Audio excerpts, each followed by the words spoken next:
¿Qué tal? ¿Cómo están? Bueno, vamos ahora con los burgundios. Los burgundios también son una tribu germana oriental que se origina también en Escandinavia, donde más. En un lugar, en una isla, que modernamente se ha identificado como la isla de Bornholm, actualmente en Dinamarca. Es una isla muy interesante donde incluso desde el siglo XVIII y XIX se han excavado unas plaquetas bracteadas de oro, en lámina de oro, que se conocen como los guldgruber en sueco, guldgruber en danés, de Bornholm. Y estos guldgruber son unas plaquetas bracteadas, como les digo, posiblemente son ofrendas votivas, que se encuentran por toda Escandinavia. De hecho, en Suecia también se encuentran, donde yo pude verlas, etc. Pero justamente en Bornholm son especialmente abundantes. Y se cuenta que cuando los campesinos araban la tierra y rompían los terrones de tierra, aparecían a la superficie estas plaquetas tan interesantes. Pero la realidad es que estas piezas en verdad corresponden más a la edad de hierro tardía, a la última estadio de la edad de hierro tardía, en la época inmediatamente previkinga, entre los años 500 y 700. Y lo cierto es que los burgundios parecen haber emigrado antes, al punto que la isla quedó completamente despoblada. Hacia el año 300 a.C., o poco antes, o incluso antes, 200 y algo antes de Cristo, en que posiblemente emigran a la zona del Bajo Vístula, a la zona de la desembocadura del río Vístula, desde donde empiezan a movilizarse hacia Occidente. Vimos en las clases anteriores que en el invierno del año 406-407, cuando se congela el Rin, cruzan toda una serie de pueblos. Entre ellos van, sobre todo los más notables, los suevos, vándalos y alanos, que van a terminar en España. Y probablemente en esa misma fecha, no lo sabemos con precisión, pero probablemente en esa misma fecha cruzan los burgundios, que van a establecerse, o mejor dicho, que en el año 411 ya los encontramos establecidos, formando un reino en todo lo que sería la margen izquierda, o sea, la margen occidental del Rin, controlando ciudades como Worms, la actual Worms, que era Berbeto-Magus en época romana, Speyer, o Espira en castellano, nunca me acostumbro a ese nombre, Speyer, que sería Novio Magus, una ciudades de importancia mediana, digamos, ¿no? De la frontera renana, ciudades romanas del limes renano de mediana importancia, y Estrasburgo, ¿no? La antigua Argentoratum. Bueno, ya para el 411 están constituidos en un reino centrado en Worms, o que tiene como capital a Worms, Berbeto Magus, bajo un rey Gundahar, que es nada menos que el rey Gunther de los burgundios, tal como aparece en la épica del Cantar de los Nibelungos, esa gran épica medieval alemana tan oscura que tanto inspiró las óperas de Richard Wagner, ¿no? Donde obviamente el protagonista central es Sigfrido, que va a la corte de los burgundios al comienzo del Nibelungenlied, del Cantar de los Nibelungos, a contraer matrimonio con la hermana del rey Gunther, ¿sí? O sea que hay una unión entre Sigfrido y los burgundios. Bueno, también en el Nibelungenlied sabemos que los burgundios son destruidos en una guerra a traición que les hace el rey de los hunos, que es llamado Etzel, que no sería claramente una transliteración o una corrupción del nombre de Atila. La realidad es que este primer reino de los burgundios, este reino renano de los burgundios, fue destruido por federados hunos sirviendo a las órdenes del general romano Ezio, a quien se ha llamado el último de los romanos, ¿sí? Ese héroe trágico que trata en último momento de restaurar el poder romano, de tener las invasiones casi él solo, y que en buena medida lo consigue por un tiempo retrasando la caída final de Roma, ¿no? Bueno, esto pasa en el año 436, los romanos, aliados con los hunos, atacan a los burgundios y destruyen el reino burgundio. Se cuenta que en la masacre que hacen hunos y romanos pierden la vida cerca de 20.000 burgundios, entre ellos el rey Gundahar, o Gunther, como más les guste, en su versión más moderna. Bueno, Pero en el año 443, Ezio hace un foedus con los burgundios y los reinstala en una región que los historiadores antiguos llaman Sapauda y que sería Saboya, o sea, al sureste de Francia, en el límite con Suiza e Italia, ¿sí? En esta región va a florecer lo que se llama el segundo reino burgundio. Y el primer rey de este reino es Gundiac o Gundioc, ¿no? Que va a reinar probablemente entre 443, si tomamos esa fecha como el inicio del segundo reino, y 473, ¿sí? Ahora sí, firmemente unido a los romanos por un foedus, los burgundios van a luchar con su rey Gundiac bajo Ezio, bajo el mando de Ezio, en la gran batalla de los campos cataláunicos, en la cual Ezio logra detener el avance de Atila por primera vez, ¿sí? Con lo cual, en esta batalla, bueno, bajo Ezio pelean los burgundios, los francos, unidades de sajones, bueno, un montón de pueblos, ¿no? Visigodos, etcétera, etcétera, etcétera, mucha población galorromana, aquitanios, bueno, contra Atila y sus aliados. Bueno, como les digo, Gundioc va a gobernar hasta el año 473, fecha en la que muere y en la que se produce una guerra dinástica o una guerra de sucesión entre sus tres hijos que reciben fracciones del territorio, pero pronto terminan luchando entre sí y se va a imponer en esta lucha Gundobad hacia el año 480. O sea, es una guerra que dura unos 7 años. Y Gundobad básicamente elimina a sus rivales, incluyendo a todos los miembros masculinos de la familia, de las ramas rivales de su familia, o sea, de sus hermanos. Pero va a dejar a las hijas. Y sobre todo acá nos interesa una, que es nada menos que Clotilde. Clotilde, que es pedida la mano de Clotilde por Clovis o Clodoveo, nada menos que el rey de los francos, ¿sí? Y el verdadero fundador del reino franco. A lo cual, obviamente, Gundobad no se puede negar. Bueno, Gundobad además va a tener otros hechos famosos. El más importante desde el punto de vista histórico y cultural es la Lex Burgundorum, que es el primer código de leyes burgundio. Fíjense que todos estos reinos romanos germánicos van introduciendo sus propios códigos de leyes que obviamente implican un tratamiento diferente para la élite conquistadora germana y para los, en este caso, galorromanos, la población nativa, local, digamos, romanizada, latinizada. Bueno, y el otro hecho es que durante la guerra entre Odoacro y los ostrogodos que invaden Italia bajo Teodorico, va a aprovechar para invadir y saquear el noroeste de Italia, o sea, la Liguria, que va a arrasar y se va a llevar un gran botín.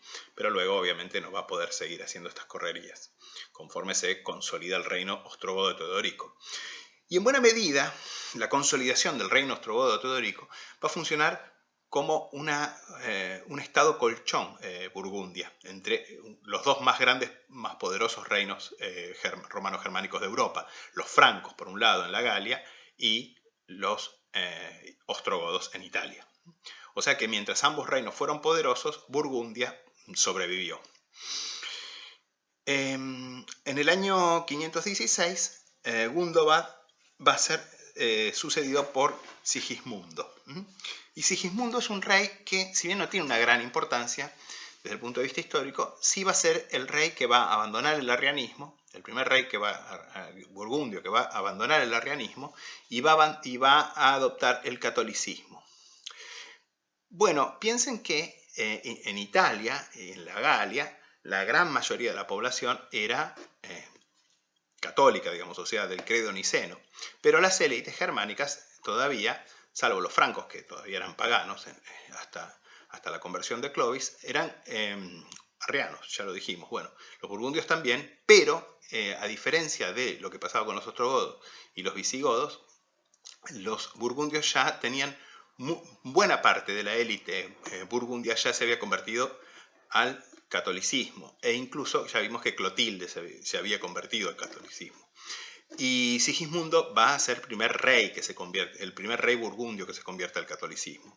Con lo cual, esto le va a ganar una posteridad. Porque además de haber sido un notable académico, entre comillas, que tuvo una correspondencia que fue famosa en su momento por cuestiones filosóficas y de religión, cuando finalmente, debido a la invasión bizantina del reino ostrogodo, se rompe este equilibrio de poderes, este balance de las potencias romano-germánicas europeas, los francos invaden efectivamente el reino de Burgundia, derrotan a Sigismundo, lo matan, lo tiran en una fosa, de hecho, y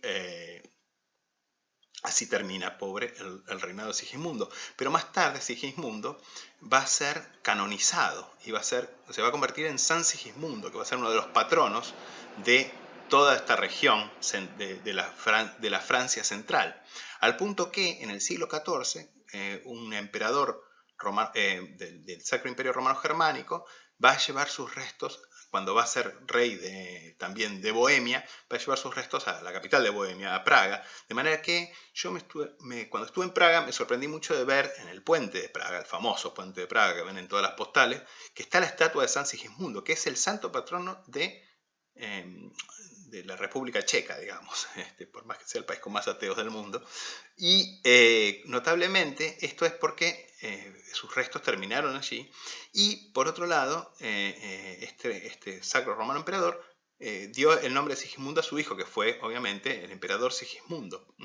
Así que bueno, en buena medida su vida, su posteridad fue más notable que su vida en el caso de Sigismundo. Bueno, a la muerte de Sigismundo, año 524, él va a ser sucedido por su hermano Godomar, que va a reconquistar prácticamente todos los territorios que le habían arrebatado los francos, para luego finalmente, en una gran batalla final, la batalla de Autun, en el año 532, va a también ser derrotado y muerto, lo cual da fin al reino burgundio y que termina con la anexión del reino burgundio a Francia. En buena medida, esta conquista se da por instigación de Clotilde, que a pesar de ser Burgundia, tenía todavía mucho resentimiento con la rama que había quedado gobernando en Burgundia y que había sido la responsable del exterminio de buena parte de su familia.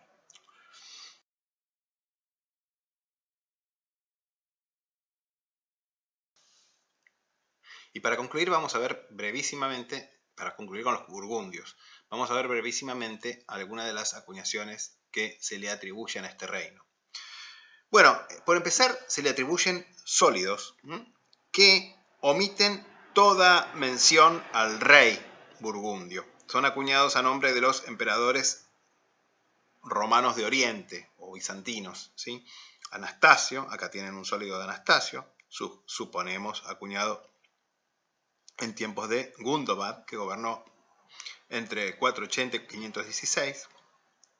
Acá otro sólido a nombre de Justino. Probablemente, bueno, piensen que Justino gobernó entre 518 y 527, así que esto se corresponde más o menos con el reinado de Sigismundo, ¿sí? Y más interesante todavía son los trémices, que suponemos están acuñados en la ceca de Lugdunum, que fue una ceca imperial romana, pero que en esta época, sobre todo a partir de los años 480, pasa a ser controlada por 470, 480, pasa a ser controlada directamente por los burgundios. Y los trémices, como les digo, son más interesantes porque traen el monograma del rey en el campo muchas veces. Por ejemplo, en el caso de acuñado a nombre de Anastasio, pero sin embargo, en el reverso tiene el monograma de Gundobad. Gundobad, que gobernó entre 480 y 516. Y este otro, por ejemplo, existen otros, por cierto, estoy mostrando solamente meros ejemplos, que está acuñado a nombre de Justiniano y que tiene el monograma de Godomar, 524-532.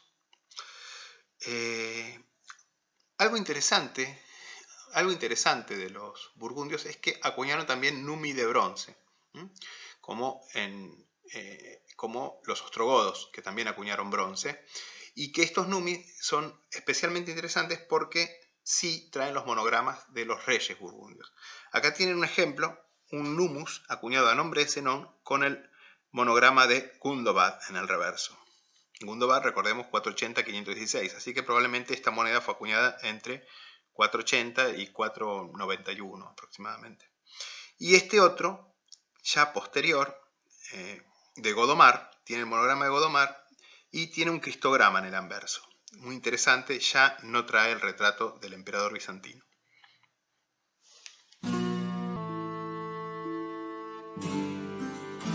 Y último, pero no menos importante, los francos. Y los francos sí que son muy importantes porque, de hecho, podemos considerar que el reino franco va a ser el que va a introducir a Europa en la Edad Media plena. Y los francos son importantes no solamente porque dan el nombre a lo que hoy conocemos como Francia, sino porque además no solamente son los ancestros de la Francia medieval y moderna, sino que son los ancestros de un montón de naciones, como pueden ser Bélgica, Holanda, Alemania, Suiza, Austria, el norte de Italia, etcétera, etcétera, etcétera. Pero hasta tal punto fue grande la influencia que tuvo el reino franco, en especial el imperio carolingio, que fue su máxima expresión, digamos, y su alianza con la Iglesia Católica, que fue lo que diferenció a este reino romano-germánico de los demás, que en buena medida, durante la Edad Media y la temprana Edad Moderna, fuera de Europa, prácticamente todos los europeos occidentales eran conocidos como francos. Así los llaman, por ejemplo, los bizantinos, los árabes. Y cuando digo todos los europeos occidentales me refiero no solamente a aquellos países que alguna vez habían formado parte del Imperio Carolingio, sino a pueblos como los ingleses, los escoceses, los portugueses, los castellanos, etcétera, que nunca habían sido parte del Imperio Franco. Así que corresponde hablar de los francos ahora, y digamos que, antes que nada, los francos eran una tribu germana occidental, si bien algunos historiadores han dicho que era una tribu germana occidental que se terminó comportando como una tribu germana oriental.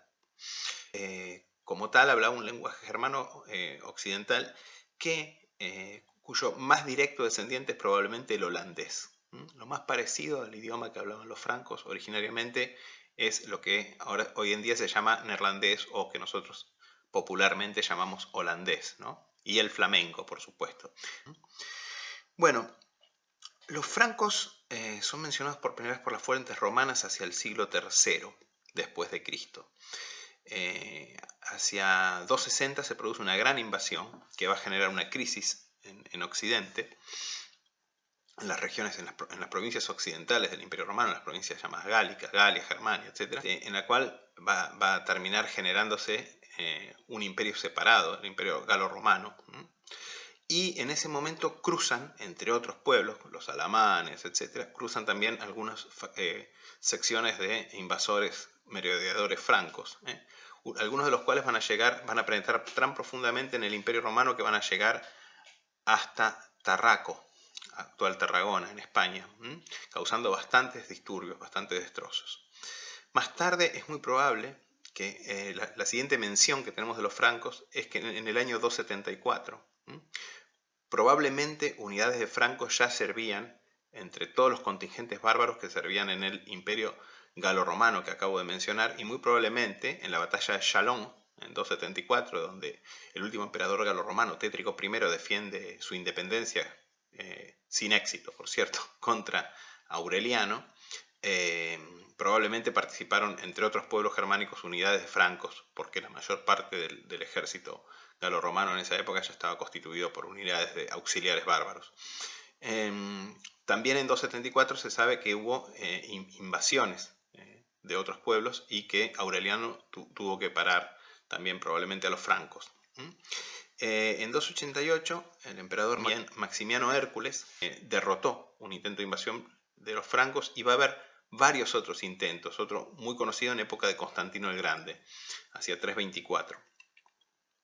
Pero verdaderamente los francos entran ciertamente en la historia, digamos, en el año 358, luego que son derrotados por el emperador por entonces César, o sea, heredero, más tarde emperador, Juliano II, Juliano el filósofo, o también llamado el apóstata. En 360, Juliano los va a instalar a los francos como federados dentro de la frontera del imperio, ¿no? Cruzando el limes renano. Con lo cual, probablemente de esta época data la división en dos grandes grupos. Los llamados francos salios, que son los que van a entrar como federados en el imperio romano y van a servir a los romanos, generalmente con bastante lealtad, salvo algunos casos, salvo algunas excepciones, y los llamados francos riparios o francos renanos, que son los que se van a quedar del otro lado del Rin, porque ya los francos venían teniendo muchos problemas con sus vecinos más al norte, los sajones, que habían ocupado Batavia, la tierra de la tribu de los bátavos, y presionaba sobre los francos. En verdad, la fecha de la división entre francos salios y francos riuparios o renanos, o riparios también, como se le dice, no es conocida, pero probablemente sea en esta ocasión, digamos, cuando se separan bajo dos liderazgos distintos, uno, digamos, prorromano y otro que queda del otro lado de la frontera del Rin. Bueno, Juliano los va a establecer región que se conoce como Toxandria, que es actualmente, como les digo, es la frontera entre lo que sería Bélgica y Holanda, con capital en Tournai. Los francos ruparios van a permanecer del otro lado del Rin bajo un liderazgo diferente y van a invadir más tarde, hacia el año 450, van a invadir el Imperio Romano y van a lograr apoderarse nada menos que de Colonia Ara Agrippinensum, que es la actual ciudad de Colonia, en Alemania, Köln, en Renania, ¿sí? Eso en el año 462. Sin embargo, poco después van a ser conquistados e incorporados al creciente reino franco salio. Se les va a permitir conservar su propia ley, su propia legislación. Recuerden que estos pueblos germanos tenían sus códigos para la élite germánica, diferente de los pueblos sometidos a los romanos, que seguían usando la ley romana, el derecho romano, digamos. Por eso los francos ruparios van a conservar su lex ruparia, bajo la dominación de sus parientes, digamos, los francos salios. Bueno, y hablemos ahora de los francos salios. Los francos salios van a ser gobernados por una dinastía que es bastante conocida, que son los merovingios, que es la primera dinastía que se hizo bastante famosa en años recientes por el Código da Vinci. Bueno, obviamente no tiene ningún valor histórico eso, pero digamos que esta dinastía, y en general los francos, los conocemos por un historiador, que es Gregorio de Tours. Gregorio, que era el obispo de Tours. Gregorio es un personaje muy interesante. Él escribió la obra que es la fuente primordial para el conocimiento de la historia de los francos y de la cual derivan o a la cual continúan todas las demás obras que tratan el tema del reino franco, digamos, ¿no? En realidad, Gregorio escribió una obra que es muy entretenida. El otro día, mientras hacía esa cola interminable en el supermercado, iba leyendo a Gregorio en el celular, o releyendo, mejor dicho, ¿no? Que se llama Decem Libri Historiarum, los 10 libros de la historia, que teóricamente es una historia de la humanidad, pero en realidad es una historia de los francos. En verdad, Gregorio empieza con Adán y Eva y qué sé yo, pero de los 10 libros el primero ya termina con el bautismo de Clodoveo, con lo cual claramente apunta a los francos. Gregorio no era franco, Gregorio en realidad era galo-romano. O sea, de hecho pertenecía a una familia senatorial, que era la que en esa época proveía a los altísimos cargos de la iglesia también. La misma estirpe senatorial, que era la élite del antiguo imperio romano en esa época, ocupaba los altos cargos, los cargos de príncipes de la iglesia, como son los obispos, ¿no? En la época de Gregorio todavía hay una clara división entre la población galorromana originaria y los invasores francos, ¿no? Y él claramente se identifica como un galorromano. Esa división relativamente poco después va a desaparecer completamente. En el sentido que va a haber una mezcla y sobre todo que la élite franca se va a mezclar con la élite senatorial y va a empezar a ocupar también los cargos eclesiásticos, todo. Pero hasta el bautismo de Clodoveo, como vamos a ver, los francos no eran arrianos, eran paganos, ¿sí? En su gran mayoría, prácticamente todos, eran paganos, ¿sí? Con lo cual ellos llegaron a reinar a una región donde no había tantas ciudades, no había tanta población urbana, como sí la había, por ejemplo, en Italia, en la Italia de Teodorico, etc. Y además eran realmente muy salvajes, ¿no? Entre sus armas se recuerda sobre todo la francisca, que tenía un nombre derivado obviamente del pueblo que lo usaba, que era una hacha arrojadiza. Y eran guerreros muy bravos, por cierto. Bueno, el primer rey que tenemos algún dato histórico más o menos preciso, digamos, se llama Clodio, o se lo llama Clodio, hay distintas transliteraciones. Y este Clodio, teóricamente, no sabemos si era verdaderamente miembro de la dinastía merovingia, digamos. No sabemos si verdaderamente era el padre de Merovec o Meroveo, que sería el que da nombre a la dinastía merovingia. Sí sabemos que debe haber gobernado entre los años 420 y 450 y que en general fue bastante hostil a los romanos y que a pesar de que comandaba un pueblo de federados, expandió su territorio a costa del Imperio Romano. La realidad es que, bueno, hay otras obras todavía más fantasiosas o menos firmes que la de Gregorio, que nos dicen que Clodio, que habría muerto hacia el año 450, sería el padre de Meroveo, pero que lo tuvo como hijo luego de un encuentro con un monstruo marino. Y el autor de esta crónica no deja en claro si sería hijo del monstruo marino, o sea, si Meroveo sería hijo del monstruo marino o de Clodio, de este rey Clodio. Lo cierto es que Meroveo, o Merovec, que va a llegar a ser rey de los francos en el año 450, va a ser el que va a dar nombre a la dinastía. Y en verdad, el mismo Gregorio no conoce muchos detalles de Meroveo, solamente nos dice que es el padre de Childerico I, que también y quedan como figuras un poco envueltas en la bruma de la historia, ¿no? Un poco en la mitología. De hecho, Meroveo se lo considera prácticamente un mito, digamos, ¿no?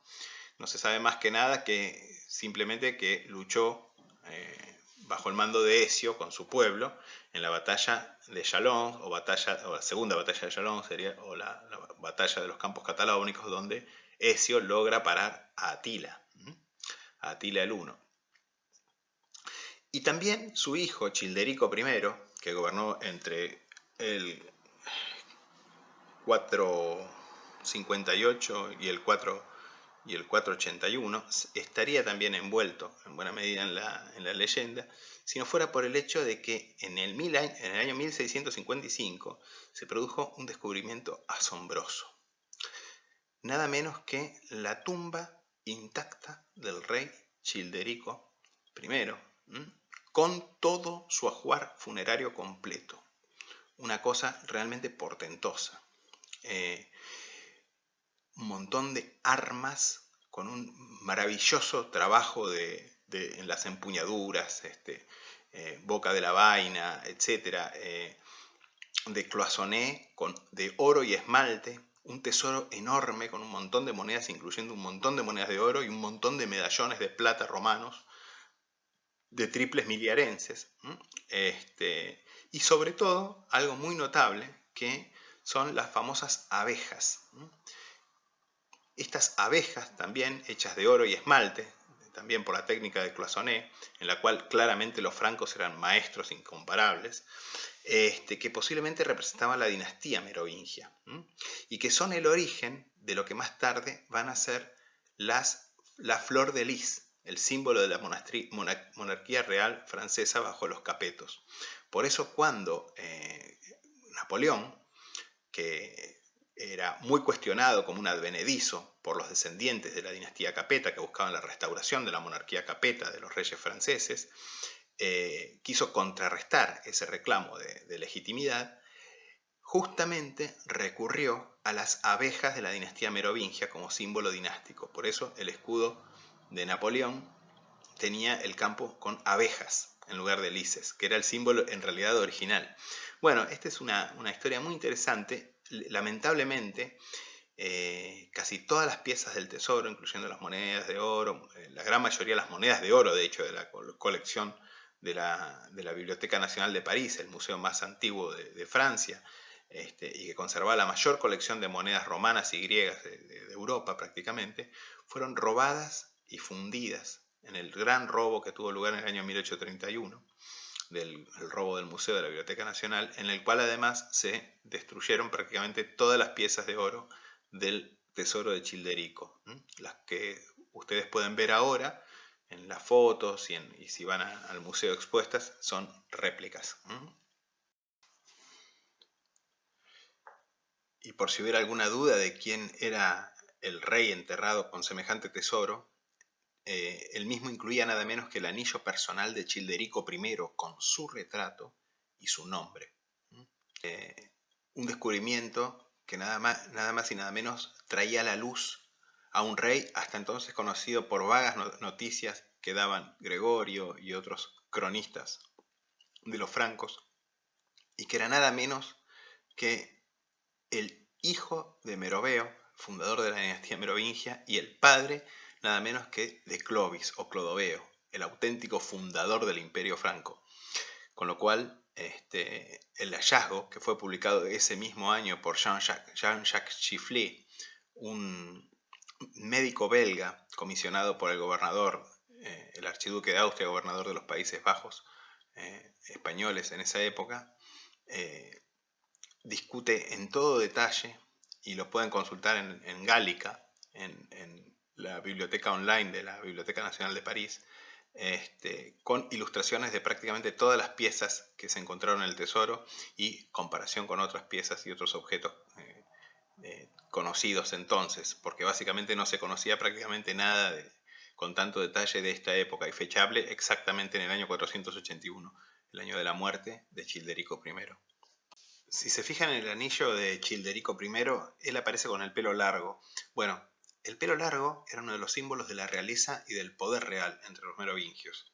De hecho, se los llamaba los reyes de pelo largo. Otro atributo de los reyes merovingios era el carro de bueyes de 4 ruedas en los cuales ellos se movilizaban. En el año 481, entonces, Childerico va a ser sucedido por su hijo de solo 16 años, Clovis o Clodoveo. Clovis es considerado el verdadero fundador del reino franco, sobre todo en Francia. De hecho, se lo considera como algo así como el fundador de la nacionalidad francesa, propiamente dicha. Y va a ser un gran líder militar, porque ese era el otro de los atributos de los reyes francos, que nunca, los reyes merovingios, verdaderamente poderosos, nunca dejaron de ser grandes líderes militares. Cuando perdieron ese liderazgo militar, ese carácter de jefes de guerra y saqueo, fue cuando empezaron justamente a declinar. Bueno, al momento del ascenso de Clodoveo, el territorio, digamos, de la actual Francia se encontraba dividido entre el reino propiamente de los francos, que ya vimos que ocupaba más que nada la zona este de Francia y norte, pero también estaba, bueno, la Septimania, que todavía ocupaban los visigodos en el sur, la Aquitania, y sobre todo el llamado Reino de Soissons, que era una especie de estado colchón, una especie de reliquia del Imperio Romano, porque estaba liderado por un, bueno, Gregorio lo llama rey, Rex Romanorum, rey de los romanos, que en realidad debe haber sido un jefe militar romano o galo-romano, que era probablemente su título de haber sido dux, el dux Siagirus, que era como una especie de gobernante independiente de origen romano que todavía pervivía ahí. Bueno, el primer objetivo de Clodoveo va a ser conquistar este reino de los romanos o reino de Soissons.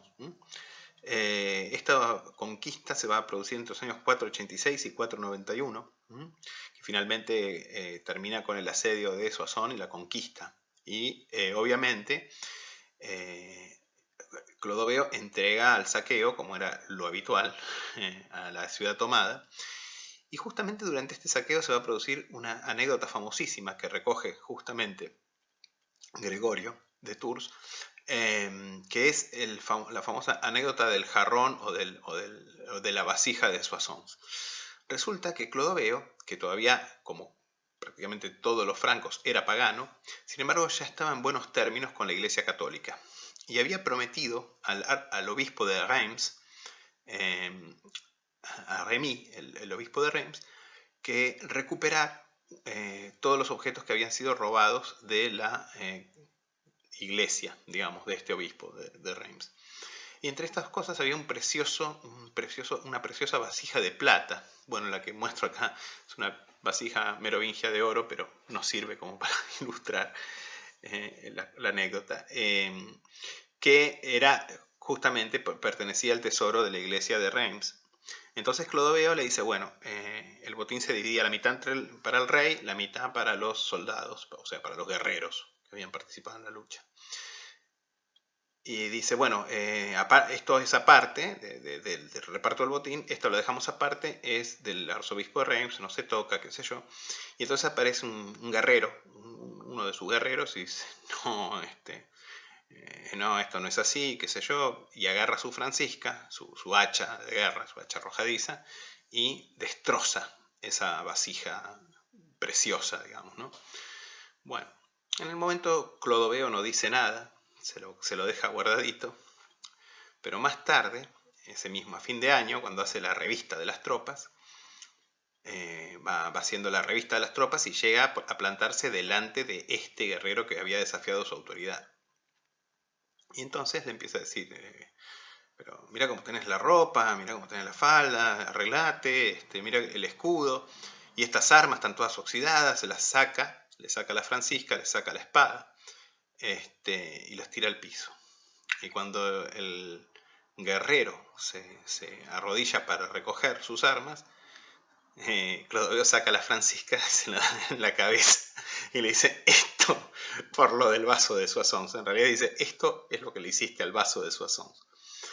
Bueno, esta anécdota parece mostrar, bueno, cómo era Clodoveo, ¿no? Que básicamente los reyes merovingios eran tremendamente violentos, ¿no? Una característica que todo el tiempo Gregorio nos destaca, ¿no?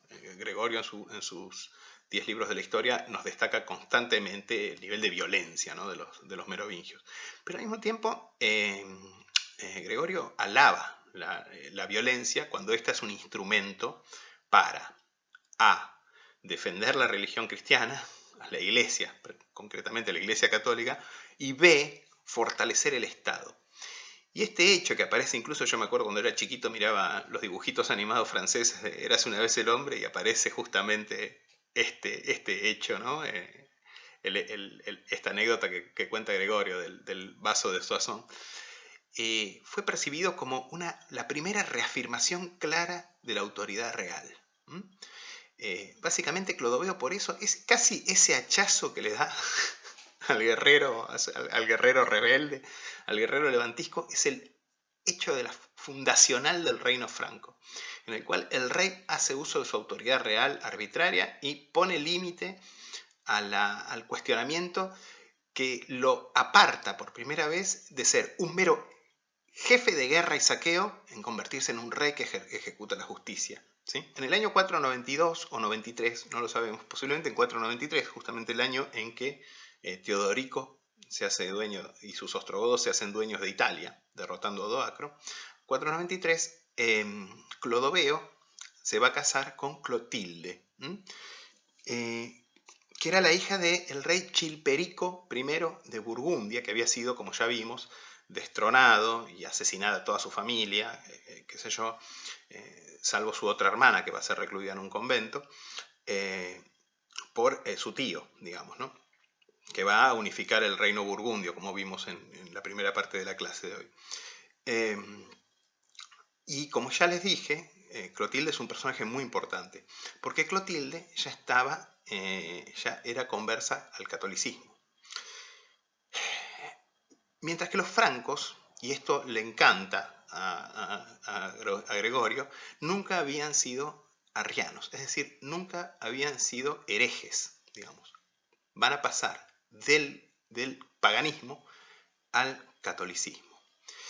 Y así va a ser Clotilde la que, muy devota del santo más importante que hay en la Galia en esta época, que es San Martín de Tours.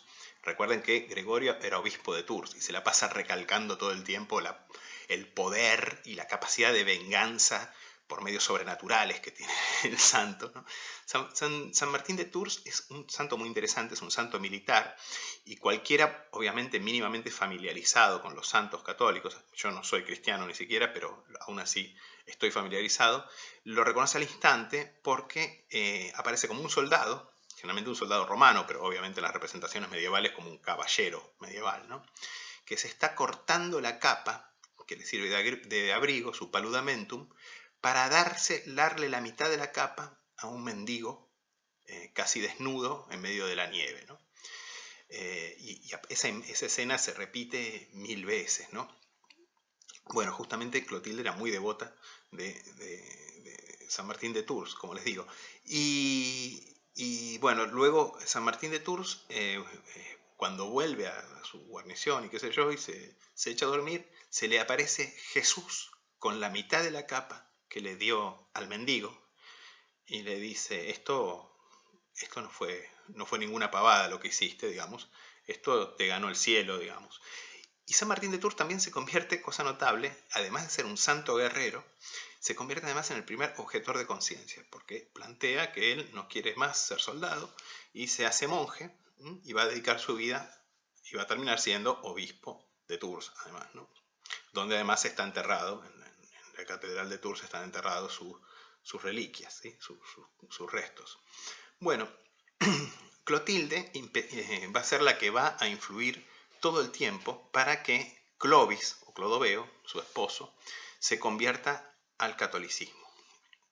Bueno, Clodoveo se resiste inicialmente, de hecho tienen un hijo, el primer hijo que tienen muere de bebé, piensen que la mortalidad infantil era tremenda en esa época, ¿no? Y Clotilde además está bautizando a sus hijos en secreto, lo cual le da mayor resistencia todavía a Clodoveo para convertirse, pero finalmente tienen un hijo que está a punto de morir, Clotilde lo bautiza en secreto y se salva, y se produce en el año 496, en ese mismo momento, la invasión de los alamanes, que era un pueblo también germano, ya lo hemos comentado, ¿no? Otro nombre alternativo son los suevos, ¿sí? Bueno, que todavía, los alamanes que todavía, no los que estaban en Galicia, no los suevos de Galicia, sino los alamanes que se quedaron justamente en Germania, ¿no? Y que limitaban justamente con el límite sur-oriental del reino franco. Bueno, entonces Clodoveo tiene una visión que nos cuenta justamente Gregorio, que para Gregorio Clodoveo es su Constantino. Entonces tenemos que tener en cuenta, digamos, este hecho, ¿no? Que él va a tergiversar un poco la historia, porque Gregorio se ve a sí mismo como Eusebio de Cesarea y ve a Clodoveo como su Constantino. Entonces, en la noche antes de la batalla, Clodoveo tiene una visión de que si se convierte al catolicismo, va a derrotar a los alamanes. Y efectivamente,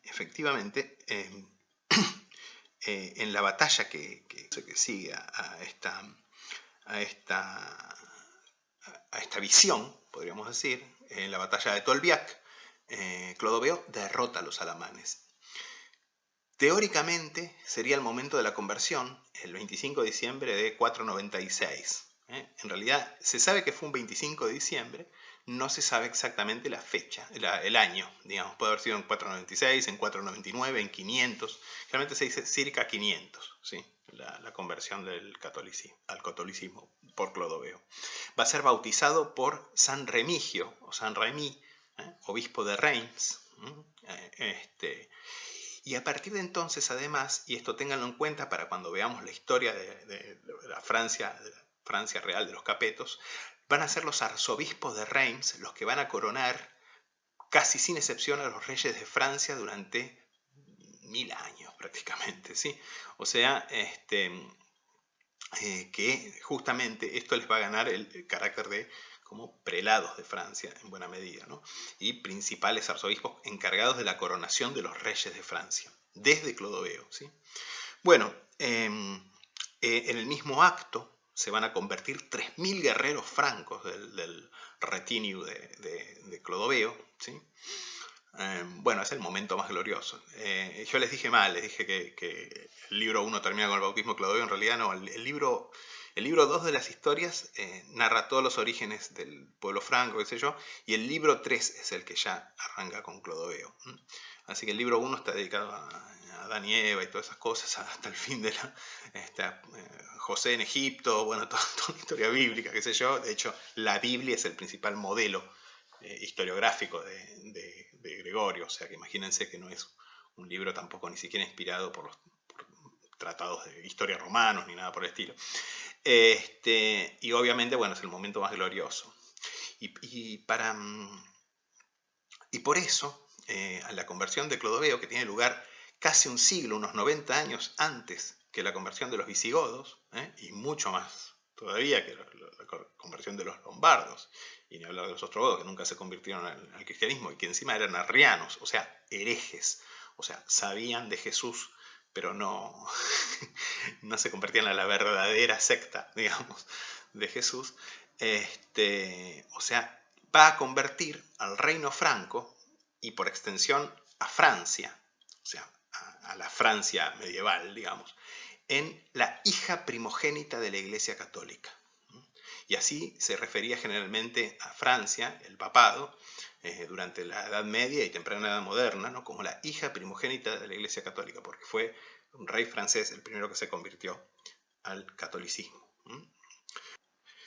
Bueno, entre 507 y 509, seguramente después de su conversión, Clodoveo va a atacar, va a invadir los territorios que los visigodos todavía poseían en el territorio de la actual Francia, o sea, en el territorio de la Galia, anexándose la mayor parte, o sea, todo lo que sería Aquitania, ¿no? el suroeste. Solamente va a quedar en manos de los visigodos la Septimania, ¿no? El extremo sur, que más tarde, sin embargo, va a ser anexada por los hijos de Clodoveo. De hecho, Childeberto va a llegar a poner sitio a Zaragoza, ya dentro de la península ibérica. Pero, fíjense, cosa notable, los visigodos, que eran herejes, eran arrianos, sin embargo, poseían la reliquia de San Vicente, patrono de Zaragoza, y cuando exponen la reliquia en medio del asedio, logran detener el avance de los francos. Más tarde, bueno, cuando Childeberto se retira el asedio, va a ser recompensado con esa reliquia por parte del obispo de Zaragoza, que la va a llevar a París, ¿sí? Cosa muy muy importante, hacia el año 500 va a redactar la famosa Ley Sálica, que era la recopilación de todas las leyes de los francos salios, que habían sido transmitidas a lo largo de los siglos por tradición oral, y que regulaban toda una serie de cosas. Después vamos a citar muchas veces a lo largo de este curso la ley sálica porque es muy importante, ¿no? Pero básicamente fíjense cómo todos estos hechos, ¿no? Todo lo que les estoy contando, empieza a marcar un cambio en lo que pasaba a ser un jefe guerrero, digamos, un jefe de guerra y saqueo, y la conversión de ese régimen, digamos, que no es un auténtico Estado, en un verdadero Estado, ¿no? Se redactan también los primeros censos que permiten cobrar impuestos, ¿sí? O sea, Clodoveo es verdaderamente el primer rey de los francos. Childerico, obviamente, usa el título rex, pero la realidad es un dux, es un jefe, es un jefe tribal, en realidad. Es un jefe tribal muy rico que ha servido a los romanos como federado, como su padre Meroveo, supuesto padre Meroveo, y eso lo ha enriquecido. 100 y pico de monedas de oro, varios cientos de monedas de plata, todo ese tesoro fabuloso descubierto en su tumba en Tournai, claramente muestran a un jefe guerrero riquísimo, pero no un verdadero rey. El verdadero rey, verdadero primer rey merovingio, franco, primer rey de los francos, primer rey merovingio y primer rey de Francia es Clodoveo. Y Clodoveo obviamente es el gran héroe de Gregorio, es el Constantino de Gregorio. Es alguien que usa la violencia para los fines apropiados, ¿sí? Que es lo que él marca la gran diferencia con los nietos de Clodoveo, en los cuales, durante el reinado de los cuales él escribe justamente sus libros de historia, en que la violencia se vuelve estúpida, se vuelve una cosa irracional, una violencia que no apunta a algo útil, digamos. Bueno, Clodoveo va a morir probablemente en el año 511, también está discutida la fecha exacta de la muerte de Clodoveo, 511 o 513, y va a ser sucedido, pero a su muerte su reino va a ser dividido entre sus 4 hijos. Clotilde va a dividir el reino, o imperio, podríamos decir casi, porque es muy extenso, entre sus 4 hijos. Bueno, acá tienen el mapa: Austrasia, Neustria, Borgoña y Aquitania, podríamos decir, o Gascoña, Aquitania, digamos, ¿no? Estos son los reinos, digamos, entre los cuales se va a dividir, y obviamente la división se intenta para que no haya una guerra fratricida, que termina habiendo, por supuesto, porque estos merovingios, tengan en cuenta que son una de las dinastías más violentas y salvajes de todas, digamos, de todas las dinastías. En general, todas estas dinastías romano-germánicas son tremendamente violentas y salvajes, ¿no? Lo mismo los visigodos en España, y lo mismo los merovingios, bueno, que se dedican a masacrarse, en un momento incluso, bueno, en un momento de esta guerra entre hermanos, 2 nietos de Clotilde van a ver a la abuela, y es la oportunidad que ven los hermanos que quieren matar a sus rivales, digamos, de eliminarlos. Entonces le mandan a Clotilde las tijeras y la espada, como diciéndole: o les cortás el pelo, recuerden lo que les dije del pelo de los reyes merovingios, lo cual los inhabilitaría para reinar para siempre, porque si se les corta el pelo a un príncipe merovingio, si se le corta de una forma humillante, por más que después le crezca, no vuelve a tener el poder, digamos, ritual que le imbuía el pelo largo, o la espada para que los mate. Y Clotilde dice: que los maten, digamos.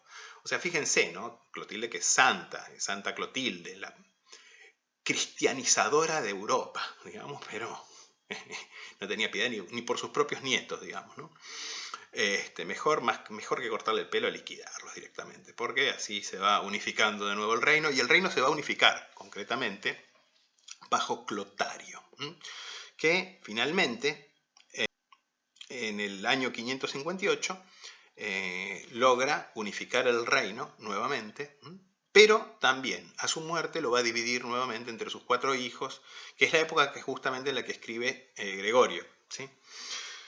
Bueno, de hecho, bueno, el personaje más pintoresco del relato de Gregorio es Chilperico, no Childerico, Chilperico, ¿sí? Para que diferencien, Chilperico I, que, bueno, Gregorio lo llama el Nerón y el Herodes de nuestro tiempo. Así que ya se pueden imaginar, ¿no? Es un rey cruento, cruel, violento, mujeriego, o sea, tiene un harén, digamos, bueno, y tiene una amante que va a ser posiblemente, bueno, es posiblemente el personaje, después de Clodoveo, es el personaje visigodo más famoso, ¿no? Que es la reina Fredegunda, ¿no? Primero amante, ¿no? Bueno, ya estaba casado con una reina Audovera, que es eliminada por influencia de Fredegunda, y luego Chilperico va a pedir la mano de la hija del rey Atanagildo, del rey de los visigodos españoles, Atanagildo, que se llama Galsvinta, que era la hija mayor. La hija menor que era Brunilda, que también es muy famosa, por cierto, estaba casada con el hermano de Chilperico, ¿sí? Con el rey Sigberto I de Austrasia, otro de los reinos en los cuales se había dividido nuevamente el reino franco. Y bueno, a los pocos meses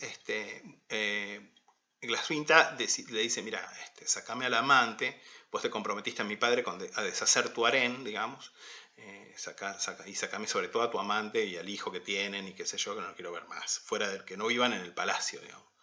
Con lo cual, directamente Chilperico, y al mismo tiempo, cuando ve que las cosas se ponen mal, Glasvinta le escribe a su padre y le dice, no, mira, que se quede con la dote, que era enorme, era un montón de oro y cosas preciosas, pero que me deje volver a España, digamos, ¿no? Y Chilperico prefiere devolver la dote y matarla, digamos, la hace estrangular en el lecho, digamos, una imagen que ha servido para múltiples cuadros franceses, sobre todo en el siglo XIX, el cuerpo de la joven Glasvinta de 23 años, estrangulado en su lecho, ¿no? Obviamente una oportunidad para el desnudo femenino en el arte, digamos. Bueno, las cosas obviamente no quedan así.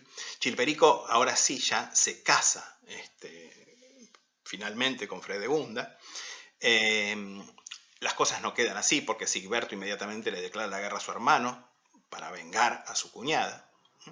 Y bueno, las guerras van a seguir y seguir y seguir. Luego finalmente, bueno, es impresionante la historia. Ha habido hasta óperas y hasta una ópera bufa sobre los merovingios, digamos, sobre todo sobre la historia de Fredegunda y Brunilda. Bueno, la cuestión es que, se asesinan por sorpresa. Sigberto va a ser asesinado por unos espías que le manda Fredegunda, a quien los historiadores, un poco por misoginia, también acusan en buena medida en todos estos desmanes, digamos. Y finalmente, ¿cómo es? Pero en un momento se desata la plaga, se desata la peste, y empiezan a morir los chicos. La peste es de disentería, y empiezan a morir los nenes, empiezan a morir los chicos y empiezan a morir los hijos de Chilperico y de Fredegunda. Y en un momento es muy interesante, porque fíjense que Fredegunda le dice a Chilperico, hemos pecado mucho, hemos hecho cosas desastrosas, somos horribles. O sea, un poco asumiendo, digamos, su conducta. Dice que se salven nuestros hijos, bueno, traen las reliquias, le dan las reliquias a los chicos para que las toquen y todo, y se mueren. Y dice, vamos a quemar los nuevos censos que hicimos para estrujar más a nuestros ciudadanos con impuestos, digamos, a nuestros súbditos con impuestos. Vamos a quemar los registros. Cobremos lo que cobraba Clodoveo, nuestro padre, nuestro abuelo, digamos, Clodoveo, que está bien, digamos. Y fíjense cómo hasta un gobierno tan impresentable como lo de los merovingios, digamos, tenía más razonabilidad con los impuestos en medio de una pandemia que cierto gobierno que conocemos nosotros, ¿no? Bueno, como sea, los chicos mueren igual. Los chicos estaban enfermos y finalmente muere también Chilperico, y finalmente había sido asesinado Sigberto, y termina en una guerra entre directamente Fredegunda y Brunilda, ¿sí? Hasta que finalmente, bueno, realmente no quiero detenerme mucho porque venimos a hablar de las monedas, pero es muy interesante de todas maneras, ¿no? En cierto momento incluso Meroveo, que era hijo de Chilperico y su primera mujer, que era un chico al cual los cronistas describen como un Apolo, o sea, una belleza, ¿no? Un chico hermosísimo, alto, que se robaba todos los corazones de la corte, tenía 20 años, y escapa de la ira de su padre y sobre todo de su madrastra, ¿no? A la corte de Brunilda, ¿no? que habían acabado de asesinar a su marido, Sigberto. Y Brunilda, 10 años mayor, 30 años mayor, era la mujer más hermosa de toda Francia, digamos, de todos los reinos francos, digamos. inmediatamente Meroveo, que sería una especie de Meroveo II, digamos, ¿no? Porque se enamora de su tía y se casan.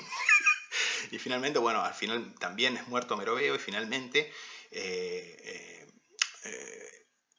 Fregunda logra imponerse a Brunilda y la ejecuta también en una imagen que también ha sido recogida múltiples veces por el arte, arrastrándola de un caballo. Bueno, finalmente, como es Clotario II, hijo de Chilperico, en el año 613 va a lograr reunificar el reino franco por última vez. Y Clotario y sobre todo su hijo, Dagoberto, que muere en 639, son considerados los últimos grandes reyes merovingios, los últimos reyes poderosos merovingios, porque después empieza un periodo de decadencia, un periodo que tradicionalmente los historiadores de la Tercera República Francesa llamaban de los reyes perezosos. Esa es la expresión que van a encontrar en castellano. En el francés son les rois fainéants, les rois fainéants, los reyes que no hacen nada sería, ¿no? Y que esto coincide con un primer proceso en que empieza a registrarse una fragmentación. No voy a usar el término feudalización porque feudalización corresponde a un periodo posterior, pero sí se empieza a dar un proceso de fragmentación. Al punto que Aquitania, Gascoña, esa región va a independizarse en buena medida de los merovingios. Esto es uno de los aspectos. Uno de los aspectos es el proceso de fragmentación territorial, ¿sí? Uno de los aspectos es el surgimiento de un ducado de Aquitania. Fíjense que el duque en buena medida es un soberano, no llega a ser rey, pero al mismo tiempo no es un delegado del rey, digamos, ¿no?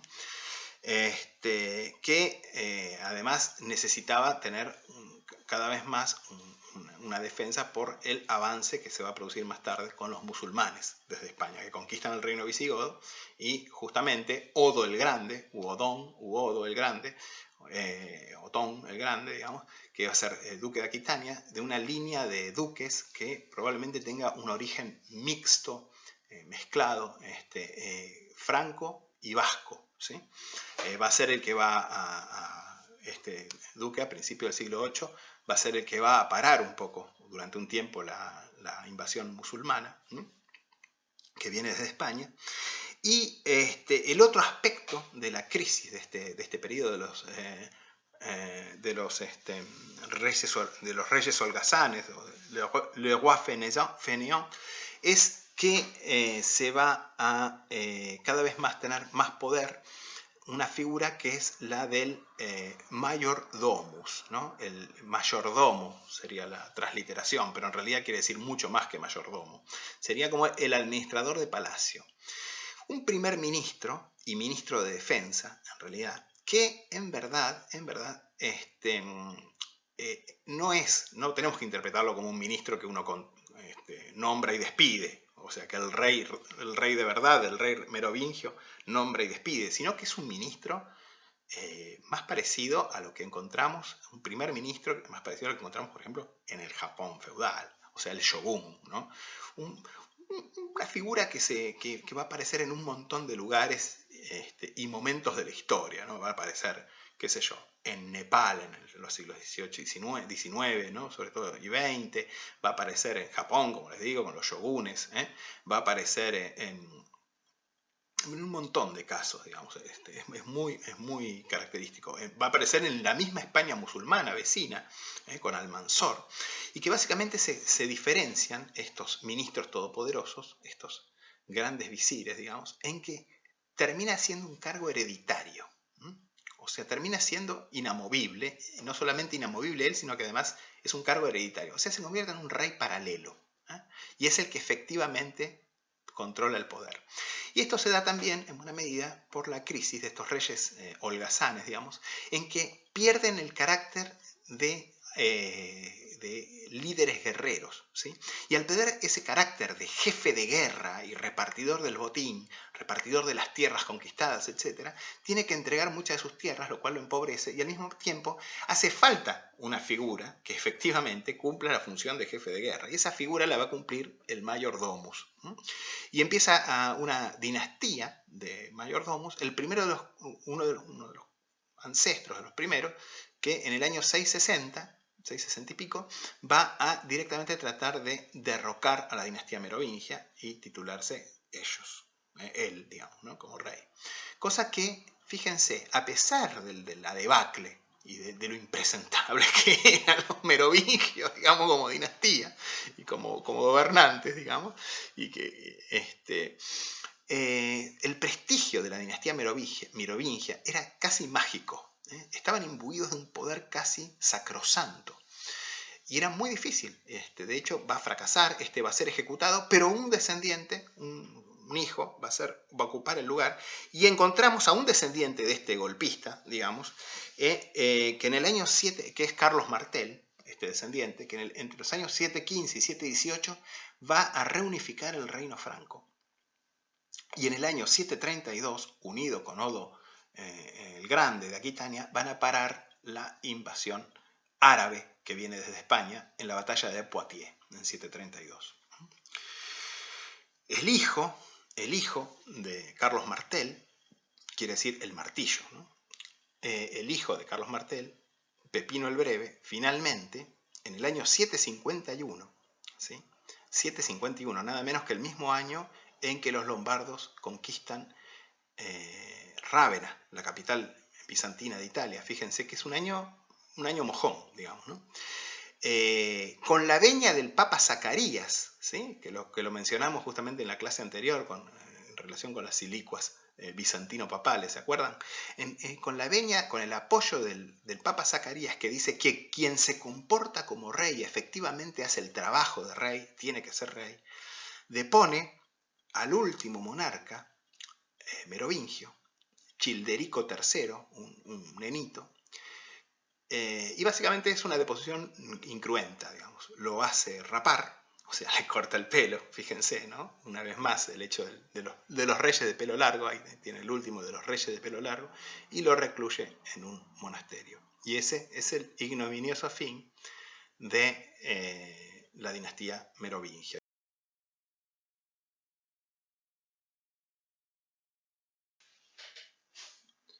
La extensión, variedad, complejidad y características de la moneda merovingia la hacen especialmente compleja de abordar y sobre todo de establecer un criterio, ya sea geográfico, ya sea cronológico, válido para organizar de forma precisa todas las emisiones. Un problema que ya se encontraron los primeros numismáticos franceses que comenzaron a estudiar estas series desde comienzos del siglo XIX. Entre los más notables expertos tenemos que mencionar sobre todo, y en primer lugar, al Vicomte Ponton d'Amécourt, que fue un gran numismático, de hecho fundador de la Sociedad Numismática Francesa y presidente, y también un precursor del helicóptero que desarrolló el primer modelo de helicóptero. Era muy amigo de Julio Verne, ¿no? D'Amécourt reunió una de las colecciones más maravillosas de monedas merovingias, incluyendo sólidos, muchos trémices, cerca de 2000 ejemplares de trémices, la mayor colección jamás reunida, y también, bueno, obviamente muchos denarios. Esta colección fue estudiada por Belfort, que empezó a escribir su catálogo, y al mismo tiempo, poco antes de la muerte de Amécourt, que murió en enero de 1888, fue vendida a los ejemplares, la mayor parte de los ejemplares, más de 1130 ejemplares, fueron seleccionados para ser adquiridos por la Biblioteca Nacional de París,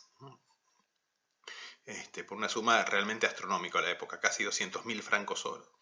El resto de las monedas, aún así, sirvió para hacer la venta más grande de la historia de monedas merovingias, que fue la venta de Rollin y Feuardin de septiembre, creo, de 1890, que fue la mayor venta y todavía el catálogo se usa hoy como referencia.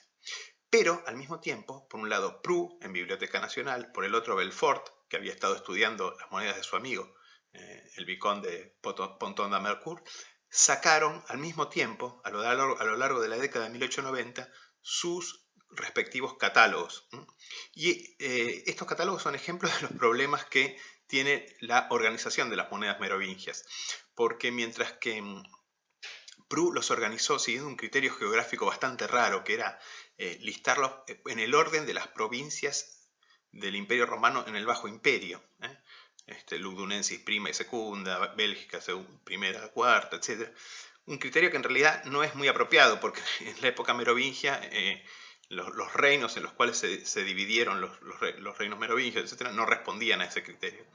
Mientras que, por su lado, Belfort los organizó en un sistema alfabético, según el orden alfabético del inicio de las leyendas.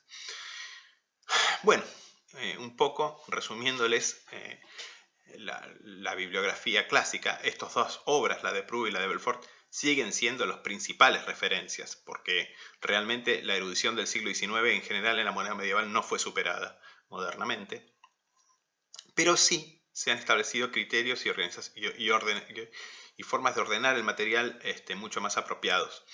Y en este sentido, Grierson nos dice que las monedas pueden organizarse en tres grandes grupos. Un primer grupo que va más o menos del año 500, o sea, desde la época de Clodoveo. De hecho, todo indica, Grierson nos dice, ¿no?, que no se pueden atribuir monedas merovingias antes de esa época, de la época de Clovis. No hay acuñaciones previas, hacia el año 500, y llegaría hasta el año 587, según su criterio, y que es el periodo de lo que encontramos en otros reinos romanos germánicos, que son las acuñaciones pseudoimperiales, o sea, acuñaciones a nombre de mayormente emperadores bizantinos. Obviamente hay cosas excepcionales, fuera de norma, bueno, como ya vamos a ver. Un segundo periodo, que va desde el año 587 más o menos al año 670 aproximadamente, que es el denominado series de oro nacional. Estas acuñaciones en realidad no vienen siempre, ni mucho menos, a nombre de los reyes merovingios, sino que en realidad los datos que suelen traer son el nombre del monedero y o el nombre de la ceca. En este periodo se da un cambio en la tipología, además, que deja de ser la tipología de la victoria, del reverso, la victoria en el reverso, como se veía en el periodo, digamos, pseudo-imperial, y tiende a tener alguna cruz, algún tipo de cruz en el reverso de las monedas. En el anverso suele haber un busto o una cabeza muy estilizado. En el reverso alguna forma de cruz. Este segundo periodo, las monedas son prácticamente todos trémices, salvo en la ceca de Marsella, que durante un tiempo continúa acuñando sólidos, pero en todos los casos se da una reducción del estándar de peso, que pasa del trémisis de 8 silicuas de estándar romano a un trémisis más liviano de 7 silicuas. Que básicamente responde a un estándar germánico de 20 granos. ¿Sí? Bueno, y un tercer periodo en que el trémisis es sustituido por el denario de plata. Que eso se da más o menos hacia el año 60-70 según Laforie, 600 más 670 según Grierson. Bueno, si pasamos a mirar primero las acuñaciones llamadas pseudoimperiales, inicialmente tenemos sólidos a nombre de Anastasio, como este, y también, bueno, trémices, ¿no? Fíjense la estrella en el reverso, que también estos sólidos traen una estrella en el reverso, como las monedas de los burgundios, como los sólidos de los burgundios. Si bien en las monedas merovingias la estrella suele aparecer en el campo derecho, en cambio las burgundias en el campo izquierdo. Grierson dice que estas monedas son copia de los sólidos y trémices, de los sólidos mayormente, constantinopolitanos, pero en realidad, si vemos los trémices, por ejemplo, y vemos el estilo incluso de los sólidos, etc., todo indicaría que en realidad derivan más bien, las monedas merovingias de este periodo derivan más bien de las burgundias. O sea, es una especie de teléfono descompuesto. Las burgundias derivarían de las constantinopolitanas y las merovingias de las burgundias. Ahora, fíjense, en este sólido a nombre de Justiniano, que está probablemente acuñado bajo los hijos de Clovis, es lo más probable, y en estos trémices, este y este otro, a nombre del mismo emperador, hacia mediados del siglo VI, el estilo se deteriora rápidamente y las leyendas se vuelven ilegibles cada vez más. La calidad de las imitaciones obviamente no solo depende de la época, sino también de la ceca. Y sin embargo, fíjense, por ejemplo, el estilo bastante aceptable y muy diferente a los anteriores de un trémisis que está a nombre de Justino II, que ya por su fecha es muy posterior y ya estilísticamente obviamente no depende del reino, de los modelos del reino burgundio, que ya en esa época no existía. En cambio, este otro, basado en un modelo del mismo emperador, a pesar de su buen peso, o relativamente buen peso, 1,40 gramos, es de estilo totalmente degenerado. Fuera de este orden queda el célebre sólido acuñado en Metz a nombre de Teudeberto I, hijo de Teuderico I, o sea, nieto de Clovis, rey de Austrasia entre 533 y 548. La primera moneda de oro, y la primera moneda en realidad, a nombre de un rey franco, a nombre de un rey de la dinastía merovingia. Esta moneda es notable porque aparece mencionada por Procopio en su tratado sobre la guerra gótica, concretamente en el libro 7, capítulo 33, párrafos 5 o 6. Y lo notable es que Procopio, un historiador bizantino, más que estar espantado de ver el nombre de un rey bárbaro en una moneda de oro, en un sólido de oro, en una nomisma de oro, más que nada está como sorprendido, como diciendo, ¿cómo se le puede ocurrir a un rey bárbaro que su moneda de oro puede llegar a ser considerada como tal, ¿no? Claramente es una emisión tentativa que no progresó, no prosperó. Como ya dijimos antes, el inicio de la siguiente etapa, Grierson la fecha hacia el año 587. Y en verdad esta reforma, si podríamos decirlo, porque va a importar una reducción del peso, la gradual reducción del fino, que va a ir cayendo a lo largo de todo el periodo de las acuñaciones en oro, de la dinastía merovingia, iniciándose más o menos en un 90% y cayendo escalonadamente hasta un 30% hacia la década de 660, cuando terminan las acuñaciones en oro, ¿sí? Si bien hay que estar atentos porque, si bien se le ha tratado de usar este dato con criterio cronológico para tratar de fechar muchas acuñaciones que de otra manera no puede saberse bien cuándo se hicieron, en realidad hay bastante variación dentro de una misma época y a veces hasta dentro de una misma emisión en el fino del oro. Bueno, y lo que dice Grierson es que atribuiría el movimiento inicial de esta reforma al reinado de Chilperico I, ¿sí? A quien ya mencionamos bastante en esta clase con relación con su esposa Frenegunda, ¿no? Bueno, y que da la fecha 587 porque es una fecha en la cual se produce una especie de impas, una especie de tregua entre las constantes guerras entre los distintos miembros de la Casa Merovingia, lo cual habría habilitado a un acuerdo para introducir una reforma de peso y tipológica al mismo tiempo, porque se va a abandonar el tipo de la victoria en el reverso y se va a introducir una tipología que va a ser alguna clase de cruz en el reverso de las monedas. Bueno, y para comenzar con este periodo de las acuñaciones de oro nacionales, como lo llama Grierson, empecemos con la ceca de Marsella, que como ciudad importante, puerto comercial, etc., tenía buenos vínculos marítimos con Italia, con el África bizantina y a través de ellas, obviamente, con Constantinopla. Probablemente por eso Marsella acuñó sólidos hasta época tardía y entre fines del siglo VI y comienzos del siglo VII van a acuñar, en el nuevo estándar de peso, por cierto, a nombre de emperadores bizantinos identificables todavía, o sea, con leyendas legibles en buenos casos, como este sólido, a nombre de Tiberio Constantino, que en realidad está atribuido a la autoridad del usurpador Gombaudo entre los años 582 y 585, y fíjense en el reverso, la marca con el peso exacto del nuevo estándar, 21 silicuas a cada lado del orbe en el reverso, ¿no? O este otro a nombre de Mauricio Tiberio, o este otro a nombre del mismo emperador, pero ya con el retrato de perfil, que va a ser repetido a partir de aquí. O bien este otro a nombre de Focas, o sea, entre 602 y 610. Fíjense cómo Marsella sigue en realidad con las acuñaciones durante un tiempo, con las acuñaciones pseudo-imperiales, podríamos decir, ¿no? Y fíjense que luego, a partir de aquí, en general, van a aparecer los nombres de los reyes merovingios. Por ejemplo, fíjense este sólido y este trémisis a nombre de Clotario II. O sea, probablemente acuñados entre 610 y 620, luego del sólido nombre de Focas. Como se habrán dado cuenta, entonces estas últimas monedas, la marca de ceca, en todas las monedas estas que vimos de Marsella, la marca de ceca son las iniciales MA a cada lado de la cruz del reverso. Y Marsella va a continuar acuñando, sobre todo trémices de oro, hasta el tercer cuarto del siglo VII, con nombres de reyes merovingios legibles en muchos casos. Son monedas muy importantes para la fechación. Pero la mayoría de las acuñaciones de este periodo nacional, como lo llama Grierson, omiten el nombre del rey y en cambio muestran el nombre del monedero responsable de la acuñación. Así, por ejemplo, que fecharíamos hacia los años 600-620, de la ceca de Chalon-sur-Saône, que aparece como Cabilon Ofit, y el nombre del monedero Vintrio Mon, o sea, Vintrio Monetalis, en reverso. Especialmente en la fase siguiente, hacia 620-640, algunas secas adoptan una tipología propia, como es el caso de estos trémices relativamente comunes. No hay monedas realmente merovingias comunes, pero estos son relativamente abundantes, del monedero Angiulfus de Orleans, o sea, la ciudad de Aureliani, ¿no?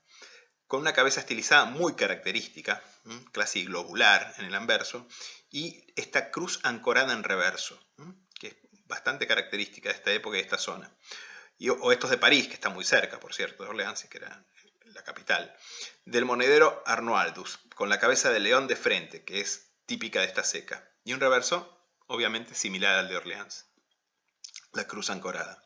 Algunos de estos tipos populares, obviamente, van a ser imitados por secas cercanas, ¿sí? También a partir de esta fase cobra importancia la ceca de Quentovic. Por entonces era el principal puerto del Mar del Norte, como en este caso este trémisis acuñado en Quentovic por el monedero Duta, que también es relativamente abundante. Las monedas de esta ceca van a ser muy imitadas en la vecina Frisia, y estas imitaciones a su vez van a ser modelos para acuñaciones al otro lado del Canal de la Mancha, o sea, en Inglaterra. Pero aquí y allá vamos a encontrar raras emisiones al nombre de algún rey merovingio, como este espléndido tremis a nombre de Clotario III, rey de Neustria y Borgoña, entre 655 y 673 de la ceca de París, acuñado por el monedero Van de Lenus. Fíjense que el oro en esta moneda, en este tremis tan tardío, de hecho estamos ya en los últimos tremises, es muy pálido. Estamos hablando de 655-673, la última parte de las acuñaciones.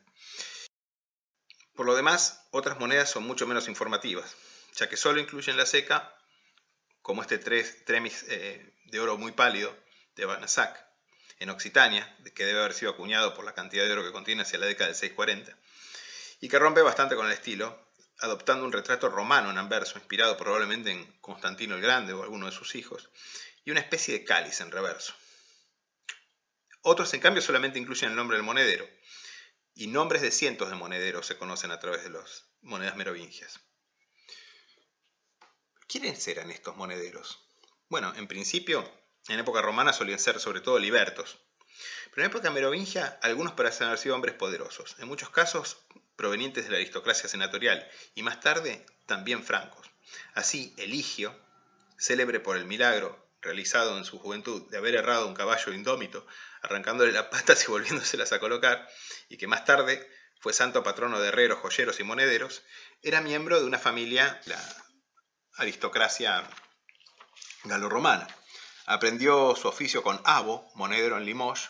Más tarde construyó un trono de oro para Clotario II, que lo nombró monedero en Marsella.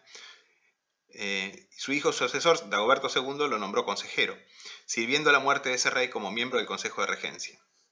En esa época también probablemente fue monedero en París, donde se acuñó este trémisis con su nombre, probablemente hacia los años 639 a 657.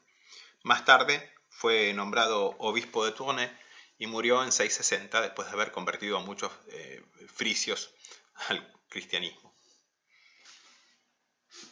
En cuanto a la fecha de la introducción del denario de plata merovingio en sustitución del trémisis de oro ya muy bajo, 30% aproximadamente en esta época, Prou, en su catálogo de las monedas merovingias en la colección de la Biblioteca Nacional de París, en 1892, en su primer tomo, él había atribuido la reforma al reinado de Chariberto II, 629-632. Esta fechación en realidad parece muy temprana, y tanto Grierson como Laforie la han retrasado bastante, hacia los años 660-670. Grierson lo que señala es que la lectura del nombre del rey en un supuesto trémisis acuñado según Prue a nombre de Chariberto, en realidad es una lectura de un nombre de un monedero que se llamaba Parecido, ¿sí? Y que en realidad las acuñaciones de denarios empiezan bastante posterior. En general se distinguen dos estándares, uno en el norte, que más o menos responde a un peso similar al de los trémices de oro bajo, o sea, 1,3 gramos, que representa en verdad el estándar germánico de peso, que era propio del Mar del Norte, ¿sí? Y que en realidad representa los 20 granos, la comunidad de peso. 1,3 gramos, ¿sí? Las 7 silicuas, o 20 granos, ¿sí? Y otro en el sur que parece corresponderse, que es más liviano, que parece corresponderse con el escrípulo o escrúpulo romano de peso de 6 silicuas, 1,14 gramos aproximadamente, ¿sí?